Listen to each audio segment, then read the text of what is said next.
Get your seats, get comfortable, so that we can begin. It is right at starting time.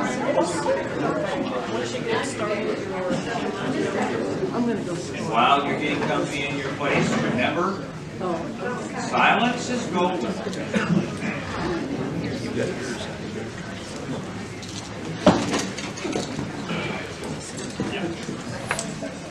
Okay. Good to have you all here this evening. Welcome on behalf of Montgomery County Eagle Forum and on behalf of the City of Shenandoah, who so graciously opened up their facility for us. And again, we thank Shenandoah for doing that. And of course, being a conservative Christian group, we would like to open our meeting this evening with prayer. Brother Scott is going to come and lead us in prayer. If you would please stand.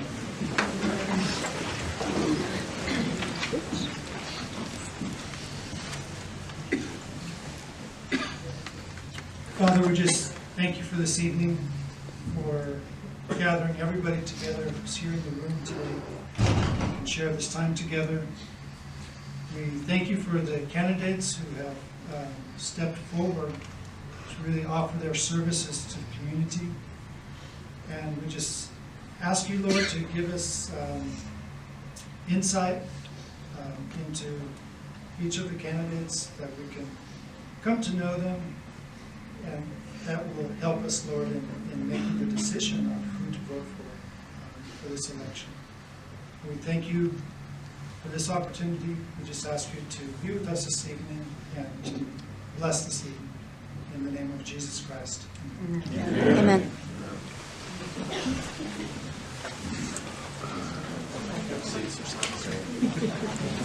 The format is the same one we've used for quite a while. Each candidate will have a 2-minute opening statement. They drew places beforehand, and Mrs. Bush will get to go first, Mrs. Davenport second. All the questions will come from you out in the audience. Questions, not speeches, please. You'll have 1 minute to step up to the podium and ask your question. If during the session you think of a great question, but you forgot to put your name in the bucket, just step outside, put it in, and then we'll bring those in. Give everybody as much a chance as possible. Okay? You get, as I said, 1 minute to ask the question. Each candidate will have an opportunity for a 1-minute rebuttal. Actually, they get 2 chances. They have a slip of paper up there, and they'll hold it up. I'll go take it, and they get a 1-minute rebuttal. And there's only 2 per evening per candidate. And each candidate then will have a 2-minute closing statement after all your questions have thoroughly covered the topic. Okay? Our timer is sitting here in the front row. She has nice big numbers there to help remind the candidates of their time. And basically, come up with some good questions. These are people who have come to work for us, offer their services, so let's be courteous. If you have pointed questions, be gentlemanly or ladylike and ask people. And with that, I think we will start with our opening statements. Mrs. Bush, would you like to start? Thank you to the Eagle Forum and to all of you for attending. I really appreciate the opportunity to come before you and to interview for this job. I really view the election process as an interview process, and you, the voters, are the boss. A little bit about me: I currently serve on CISD's board as school board president, serving our 61,500 students and over 7,000 employees. I own Better Bookkeepers, a bookkeeping firm employing over 15 employees. I graduated from Southern Methodist University with 3 degrees in 4 years while working my way through school. And I'm married to Alan and have 2 amazing daughters. I'm very active in many organizations in the Montgomery County area, and I serve in my church's youth group. I'm running for county treasurer because this office needs reformed, and my accounting experience has positioned me to bring new ideas to this office. We need to innovate and look for ways to modernize and streamline processes. In my business, I've helped many small businesses and nonprofits manage their affairs into clean and efficient books. I've put in the hard work, I've put in the time to develop lean processes both for my clients and for my firm.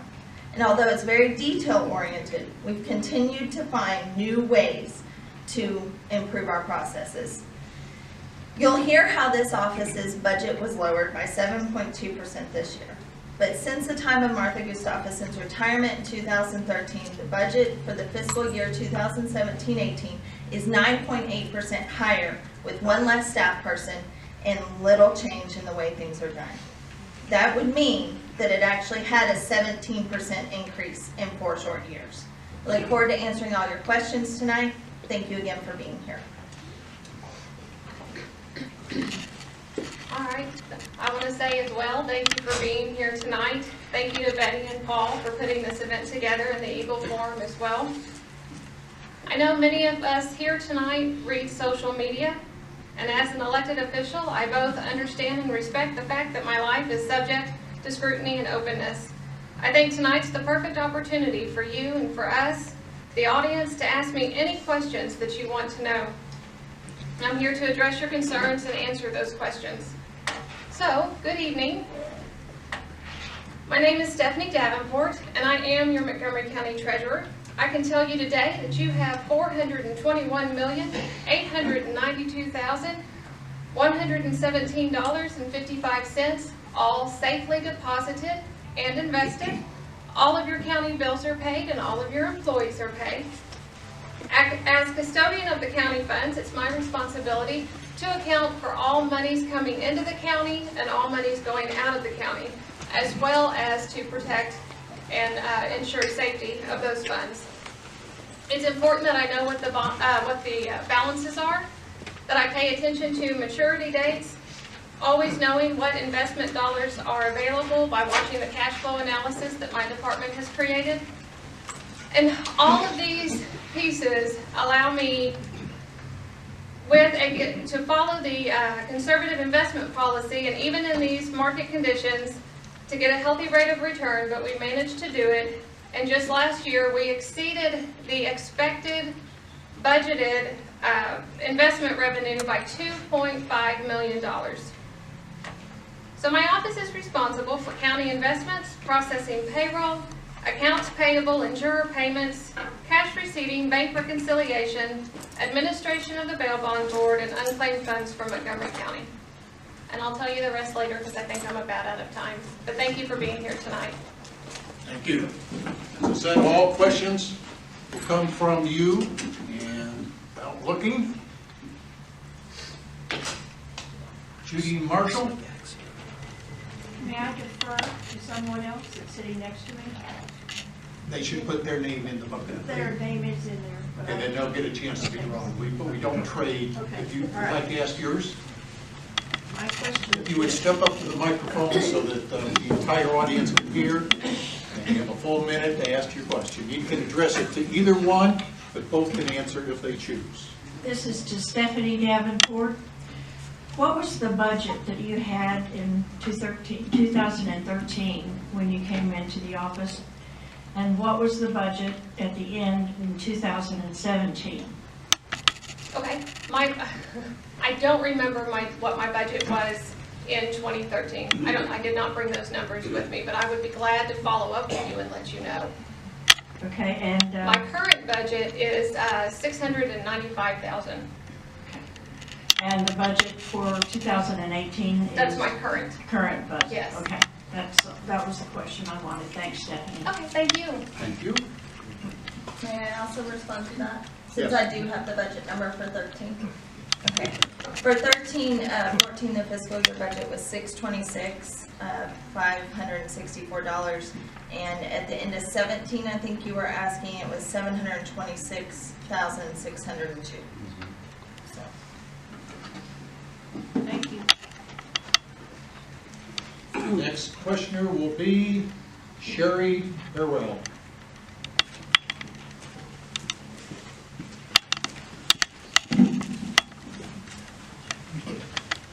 Good evening. Thank you to the Montgomery County Eagle Forum for hosting this event, and of course the City of Shenandoah, and also thanks to both of you for being here this evening to respond to our questions. My name is Sherry Harrell, and I'm a resident in Montgomery County Precinct 76 for 23 years. My opinion and my belief is that this county is rife with corruption and at the very least poor ethics. Please tell us what each of you will do, if elected, to provide full transparency of your office, and how will each of you conduct yourselves in an ethical manner, such as to restore the faith of the voters who were elected to serve. Thank you to each of you. Ms. Bush, would you like to go first? So I think that transparency is obviously very important. That's one of the core tenets in the openness in my campaign. In order to do that, I do think that we should be voluntarily putting our check register online, like the Travis County, which is one of the most liberal counties in our state, does. In addition to that, I think that you should be able to ask me any questions and know that I am completely independent of any other elected officials or any beholden to anyone. That is a very important thing to me, and ethically, I think as someone who is handling the finances for our county, we need to maintain that independence.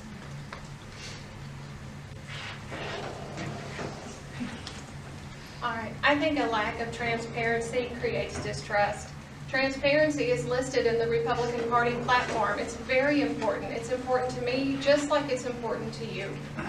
So I agree. I think that we need to be as transparent as possible. And I will be glad to teach Melanie how to use the OpenGov web portal, where our check registers are available online, as well as all of the reporting that we already put online that we provide so that we can show you. It's like I said it in simple terms, where our department accounts for all monies in and all monies out. And so we have to keep all of that information available to you on the website, which we do that as well. But yes, I agree. I think transparency is very important. It's one of the things that we work hard to accomplish and to accommodate in our department. We respond to open records requests in a timely fashion with what information they're requesting, and if we don't have the format they ask for it in, we try to work with that as well so that we can provide it to them in the manner that they need it. Thank you. Next question.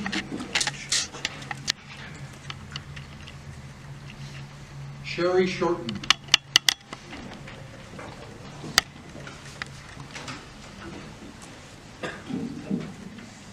I hear a lot of comparisons between Martha Gustafson's regime and the current way the Treasurer's Office is run.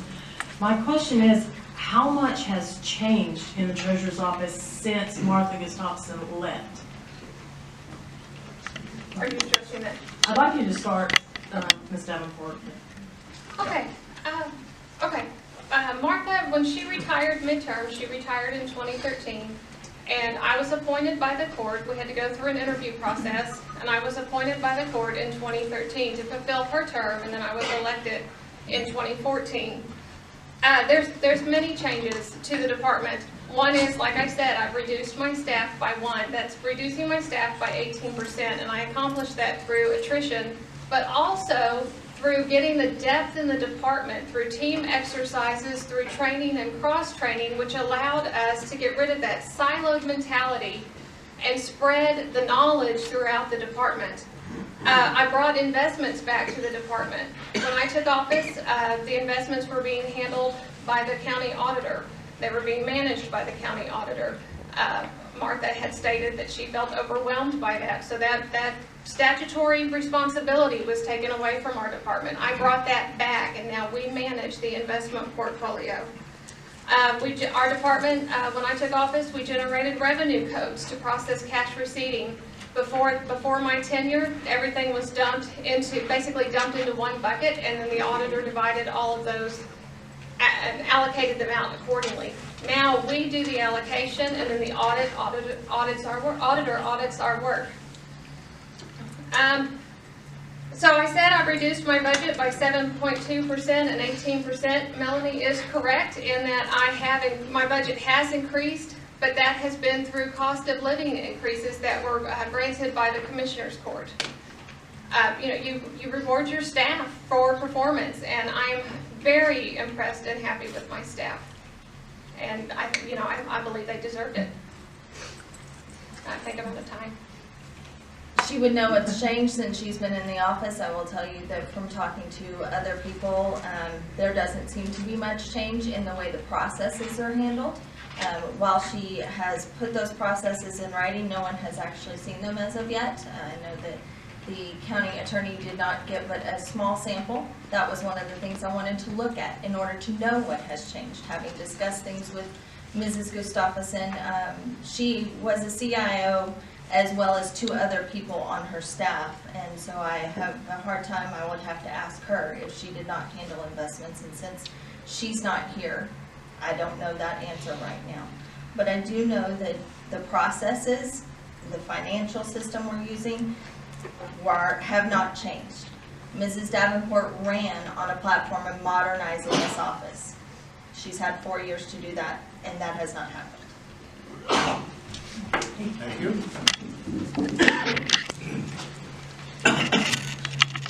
Amy Van Horn.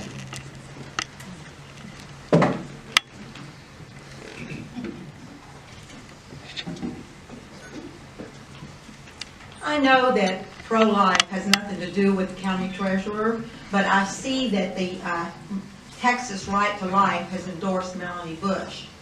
I didn't know, I wanted to know why her and not Stephanie. I think are you both pro-life? I believe so. How did you get the endorsement over Stephanie? I know that I went and vetted with them. I don't know if Ms. Davenport did. As for why they would pick me over them, you would have to ask them specifically.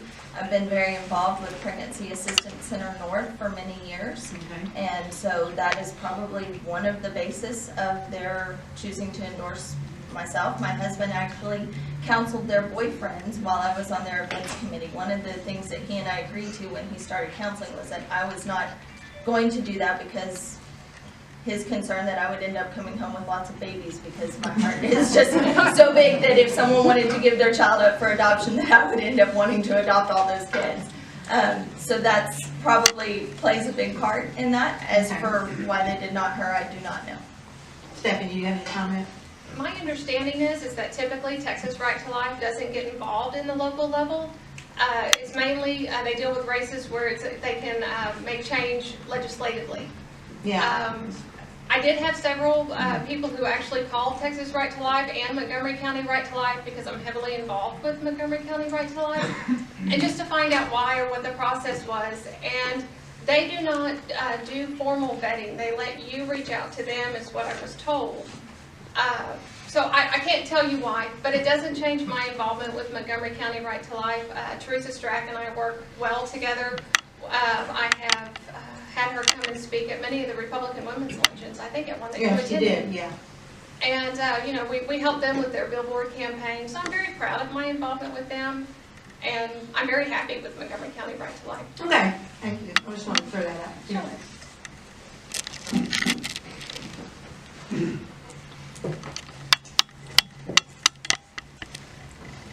Next question will come from Mr. Yalek.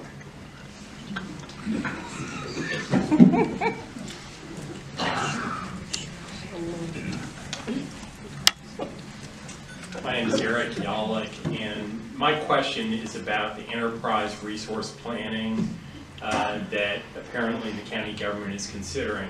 Normally, as a taxpayer, I wouldn't really be that excited about it, except for the fact that the dollar amounts are so high that are being discussed. And I was wondering if, from both of you, if y'all could talk about, number one, your understanding of what the cost will likely be to the taxpayers, and number two, whether or not there's been a cost-benefit analysis to let the taxpayers know how much money the ERP system might save the taxpayers. Thanks. Steph, what would you like to leave with that? Yes, please. I serve on the ERP committee. I co-chair that with the county auditor. I'm really excited about what's to come. I am kind of handcuffed. I can't give a whole lot of detail because by statute, and JD, you may have to kind of legalese this for me.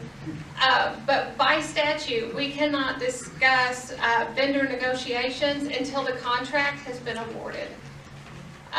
But we are ready, we are prepared to talk to commissioners about this, and we actually are providing them all of the information that Mr. Yalek mentioned. But were you hearing that we fall short in technology? I believe that we do. And in the interim, my department has implemented many processes to shorten the time that it has taken to process payroll. that was part of the reason I was able to reduce my staff, was because we have decreased the time it takes to do payroll by about 10%, which is huge whenever you think about the fact that we run payroll for 2,500 employees. And we also do an annual payroll workshop where we bring in all the departments, the elected officials and their admins that work with payroll, and we help keep them up on all the latest, any IRS regulations or any codes that have changed, any risk management having to do with benefits, any changes there, so that people aren't trying to do it the way they've always done it. We're reminding them, utilize the intranet, make sure you're using the latest and greatest in all of the forms that we have. So, it's a constant, it's not just a one and done. We're constantly looking ways to innovate, even with an antiquated, DOS-based system that is blue screen, So it's a constant, it's a constant struggle, but we make it work. Thank you. I've heard that the system is 30 million, I've heard it's 10 million, I've heard it's 7 million. We won't know until they take the contract before Commissioner's Court, as Ms. Davenport said, due to statute. I do know that they're in the process of starting to build out some space in next to the county attorney's office to house the implementation team. So there's a cost that is, depending upon how they say it, maybe not factored in. In addition to that, it's going to take 26 months, I believe you said, in order to implement this system. And I know that when other counties have implemented similar ERPs, if not the same one, the implementation has actually stretched on longer than that. As I said, Travis County is currently on year 8 of implementing their ERP.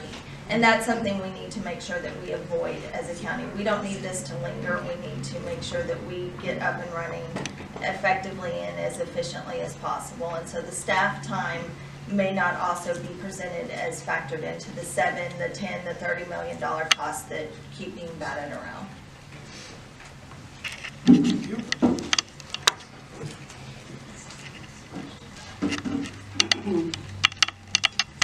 You're coming up with some more questions. There is a bucket out there. You can put your name in still. We're going to be running out here fairly soon. Denise Lavolette, can I come anywhere close? Lavalette. Okay. Hello. My question is for Stephanie. Isn't it true, after an IRS audit in 2015, they discovered you filed your 2013 joint income taxes incorrectly? With your ex-spouse, you owed the IRS a sum of approximately $6,600, which you are still disputing your half to this day, after your ex has already paid his half. Okay. It is true. In 2014, I was going through a divorce. We're going to get personal here, and I guess full disclosure, Denise is my ex-husband's wife. The stepmother of her son.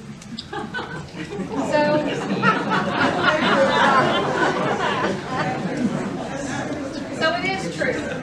Donald had taken a loan out on his 401k in 2013, and when he changed jobs, the balance became taxable. Donald and I were not living together when he filed the return. He did not give me the 1099-R. It wasn't included on the tax return. When we got notified by the IRS, I cut a check for my half. And you're welcome to take it with you, but this is what was sent to the IRS. It's paid in full. They're still disputing that you haven't paid it, so. It's paid in full. Got any comment, Mrs. Bush? No.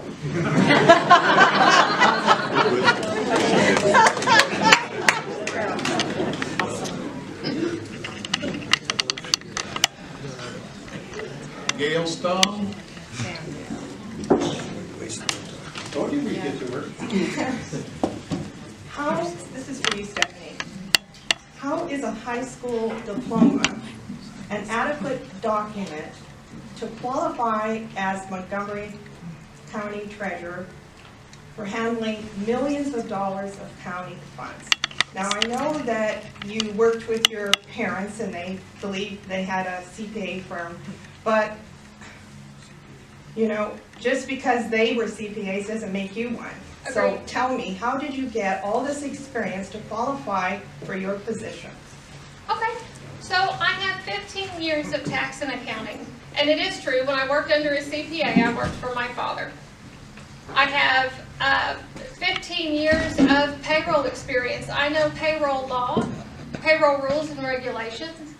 I've had continuing education courses. I have more than a high school diploma though, Gail. I do have my associate's degree. It's something that Eric always likes to leave off every time he writes an article about me. So you were incorrect there. I do have an associate's degree. But I have a wealth of knowledge.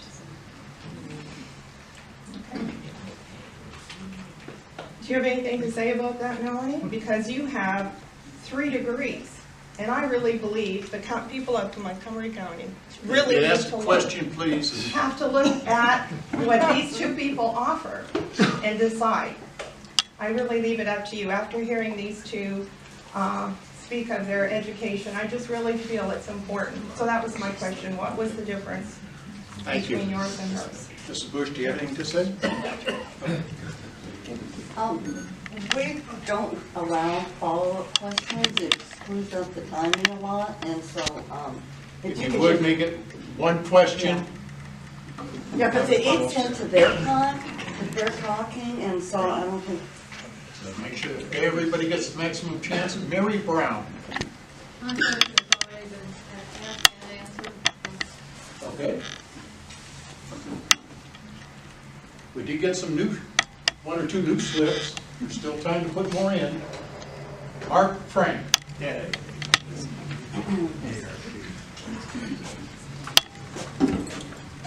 You have to answer this. You don't get a choice. I will answer your Okay. question. So in life, time is money. And I'm a firm believer in that.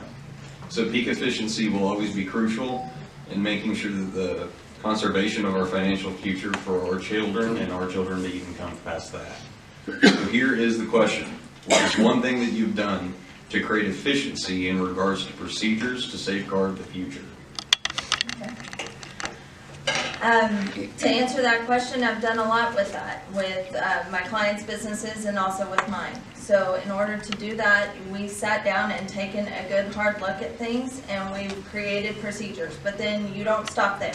We are constantly evaluating. So with our clients and internally, we are looking at our procedures either on a weekly, a monthly, or when we have things like payroll tax deadlines and 1099s, which is right now, looking at those processes before we head into that next season. So we're constantly, it's not a one-time thing, it's a constant evaluation of processes to ensure that we are being the most efficient we possibly can. I believe that it is a constant effort. You are always looking out for the future. You're never stuck in today. In my department, we always say, just say no to status quo. Well, we say that, and then our other motto is it has to be right. We don't, you don't always achieve perfection, but you always strive for excellence. So you're always looking for what can you do to improve upon what you're already doing, which is part of how the creation of the procedure guides came about.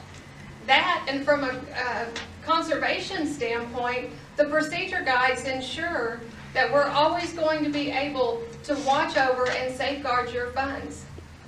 And anyhow, that's it. Thank you.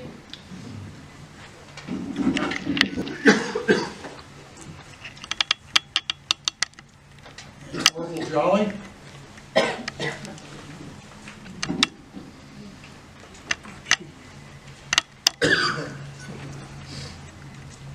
Can you hear me okay? Yes. Everyone, thank you for having this forum for us. I have one simple question that doesn't have to be answered with an essay, but just basically for both of you. What is your definition of a manual as opposed to a procedure? Yeah, that's all I got. Okay.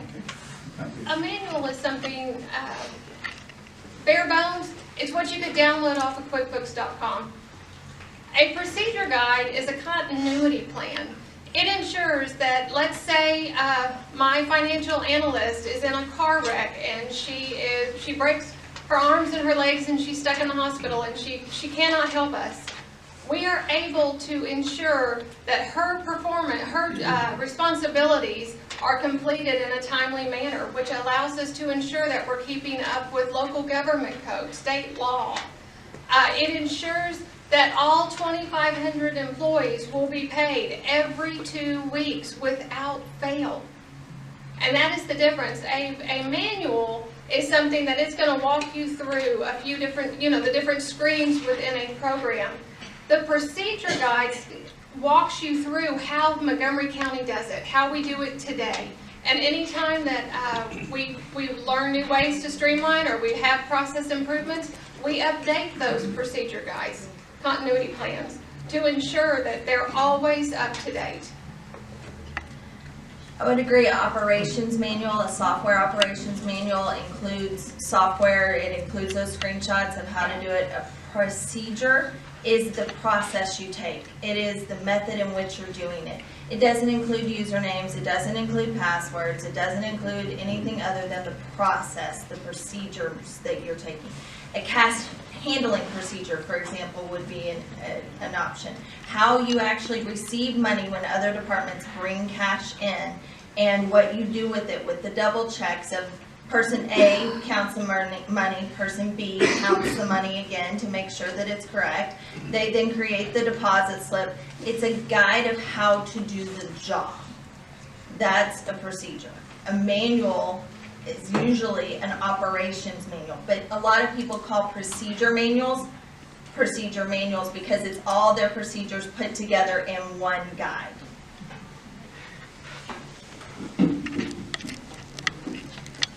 Come on. Another question. John Bowman.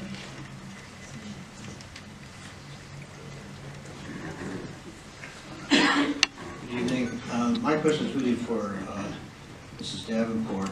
And it's more really a question about how things work in the county, my own edification, and the edification of people here. John, could you speak up just a little bit? Okay, you say that the treasurer's office is responsible for all the money coming into the county. And I know from some reporting that recently came out from the Golden Hammer, 4 out of the 5 JP offices in the county use a software system that's different than the software system used by the rest of the departments in the county that bring money into the county. That report also indicates that the amount of arrears in payment of fines in those 4 courts are much higher than the arrears in the one court that's using the county system. I also note, independently of that, that there is a collections office in the county that reports to the county treasurer. I don't quite, county clerk. I don't quite understand the reporting there, but and that court, that's JP court, which is 3, that has a very high collection rate, it uses that collector office.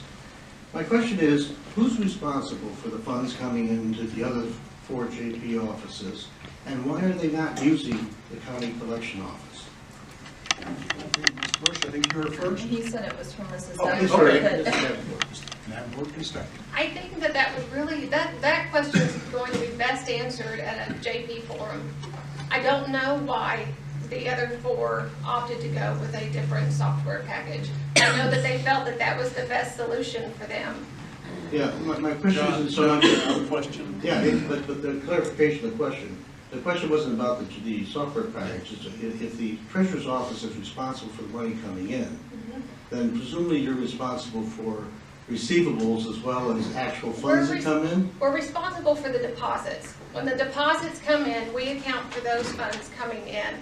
The reporting on the collection side is not maintained in my department. Okay, thank you. Ms. Bush, you have any comment? No? A few more. Ginger Russell. I just want to make a comment. You're for transparency. Questions, please. Oh, I can't make a comment. Well, I'm done now. I can make it. Phrase it as a question. Okay, here we go. politics for one. Just for transparency reasons, Mark Davenport's your husband, and he is one of Doyle's right-hand guys. He's also involved in the Toma case that we're waiting to hear back from with the Court of Appeals. I just don't think it's very good to have you sitting, or Stephanne Davenport sitting on the treasury, or being our treasurer for the county. I think it's just too close for comfort. How is that being transparent with the people? I guess I got a question there. Okay, well, you know, and I feel like I have addressed that. Everything that I do whenever it comes to accounting for your funds, and it's your money, it's taxpayer money that we account for. All of that, we are very transparent. There is reporting requirements that we abide by. So, you know, you're trying to make a connection between Mark and I and the county funds, and it isn't there. It is not there, Ginger.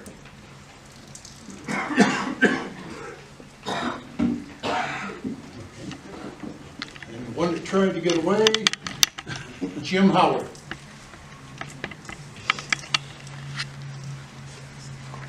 One minute for a question.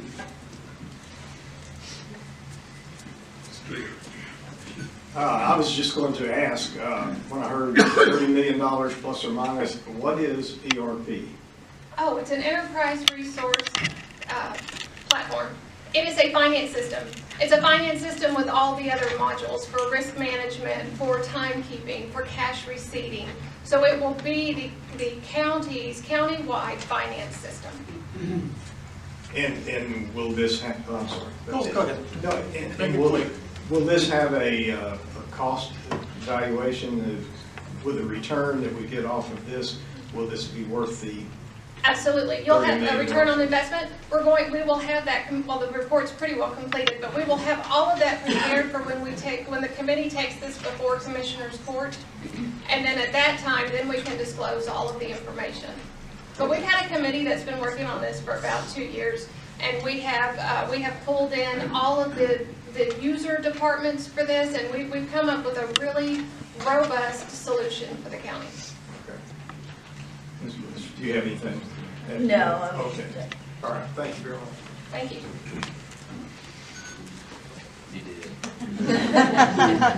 Does anyone else have a question? That's what we're here for, is to let you, the voters, have questions. 1 minute, please. Did I understand you correctly that you're currently operating under a DOS-based system? And if that is DOS-based, it's actually on the Linux box, I believe, but. If that was correct, I'd like to know why it's there yet. Right. And the county has outgrown the finance system. It works really well from an accounting standpoint, from the GL standpoint. The finance system's great, but all the other pieces, it's outdated, and it's definitely time for us to look at new options. But we've gotten our money's worth out of it. The vendor is no longer even in business, and Well, it's sold to SunGuard. it's been there for 20 years. So it's very outdated. You can't view reports without printing them. As we've talked about, there is no, timekeeping software. There is, manual timesheets are having to be done. In addition to that, with the payroll, you can't electronically send copies of pay stubs or direct deposit. They actually are printing the direct deposit stubs. I mean, this system has been outdated for 10 years plus. Any other questions from the audience? Since I didn't get to draw your name, if you'll give your name. I'm Bryce Hurd from here in Shenandoah. And can each of you say how much experience you have on enterprise resource planning implementation? Yeah, sure. 2 years. This is my first experience going through a complete ERP system change. We have hired, to achieve best practice, we've hired a consulting firm called Plant Moran, and we have been working with them for about a year now. And they have helped keep us on track and keep us moving, and they have been a very important part of the contract negotiations, working closely with the county attorney's office. And we look forward to working with them as we continue to go through this process. I would also say neither one of us have experience actually doing the implementation. Ms. Davenport has been in the office since 2013, and the system's been in place for 20 years. So both of us would be learning through that implementation process and relying on those that have done it before and on the consultants. Better quit now. Last chance for a question from the audience. Can I ask the second question? Nobody else is going to ask. Yes, one. I don't want to take it If you make it brief. One quick question. Good. Ms. Bush, I know that you have said several times I've listened that you have this great, successful, better bookkeepers business, and it's been in business for quite a while, and you've developed quite a following, and so forth. Can you kind of justify how you go from how are you going to run a business and a full-time job as a county treasurer?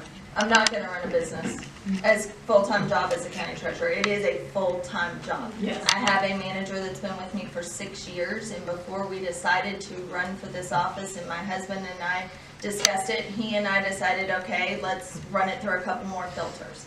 One was my business partner, who I've been in partnership with for several years, and he agreed, yes, that's perfectly fine. Then I talked to my manager about it and saw if she was willing to take over the reins of running it day to day. We work with small, medium-sized businesses, nonprofits. That is a day-to-day job. When the time comes that I'm as county treasurer, I will not have anything to do with running my business. I have people in place. That's part of owning a business, is planning for your exit. From the moment you start running a business, you need to be planning for your exit. And that's what I've done, is built an amazing, incredible team that is able and willing to take it over. And I will not continue to run my business. I also will be in the job every day, serving the taxpayers, not being involved in tons of other organizations or anything along those lines, but actually be there serving the taxpayers. Thank you. Thank you. Davenport, you have any comment? No. There are no more questions. One last chance. Then we have our closing statements to a piece. So, Mrs. Davenport, would you like to lead off? I really appreciate y'all tonight. I appreciate you asking me some tough questions that probably tougher on me than they were on you. The only thing I'm going to say is I think that this race comes down to character and integrity. I believe I have shown that I have both. I hate to see that politics have taken us down a very dark road. You saw me get grilled by my ex-husband's new wife, and then you saw me get grilled by the lady who shaved my head when I was going through chemo. I don't know how we got where we are. I know that Montgomery County means everything to me. I'm very proud to be here. It is an absolute honor to represent you. I know that there is some kind of shadow campaign going on where you all are getting a lot of private messages from people who have their own agenda. Reach out to me. It would mean the world to me if you would talk to me. I'm here for you. You see me out in the public all the time. I'm behind my desk when I'm not out in the public. My office is a full-time job for me as well, and so is my community involvement. I think I may have made this job look too easy. All my adult life I've worked 2 jobs. I've always had a second revenue stream. With this job, my job is my job, and then you could say my second responsibility is my community involvement. I take the public servant side of my job extremely serious, and I'm glad to lend my voice to over 15 nonprofits. So if you have any questions, I will be around after this forum, and I would love to talk with you. Thank you. In closing, despite running on the platform in 2014 of modernization, it is still using the same financial system in this office. And 4 years is a long time to have just now be getting to the point where we're looking at a new ERP and bringing it before the court. We've heard that this new software is coming, and it is. And I know that that's around the corner, but the software only does so much. The software is a tool. We have to continue to work on our processes. We have to work on those procedures, and that's what I've done. That's what I've built my business around. Openness, transparency has become an issue of this campaign.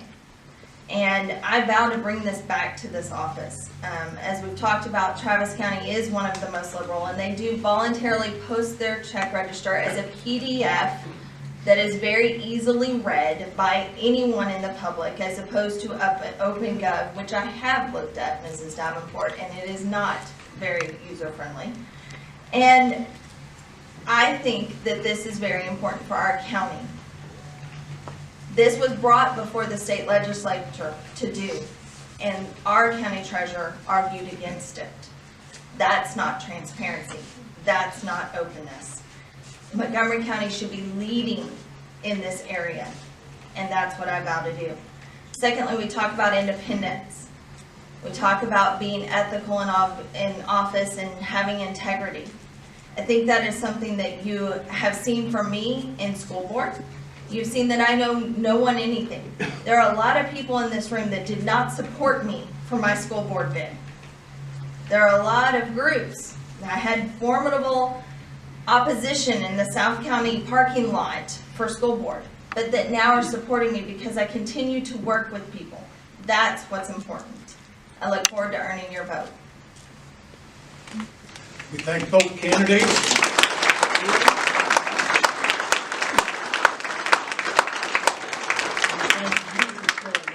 Learning about the candidates. We'll take a short break, about a 10-minute break, and then get ready for our next session.